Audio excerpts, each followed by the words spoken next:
आणि आता बातमी कल्याण डोंबिवली महापालिकेच्या संदर्भातील आहे। मनसेनं शेवटच्या क्षणी उमेदवारांची यादी जाहीर केली।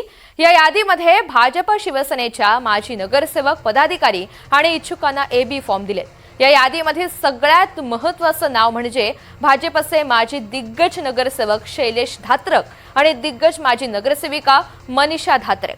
भाजपकडून तिकीट न मिळाल्यामुळे धात्रक दाम्पत्यानं मनसेच्या तिकिटावर निवडणूक लढवण्याचा निर्णय घेतला। एवढंच नाही तर मनसेनं धात्रक दाम्पत्यांची मुलगी पूजा धात्रक यांना सुद्धा उमेदवारी दिली आहे। धात्रक दाम्पत्य हे 2 टर्म भाजपचे नगरसेवक राहिलेले आहेत।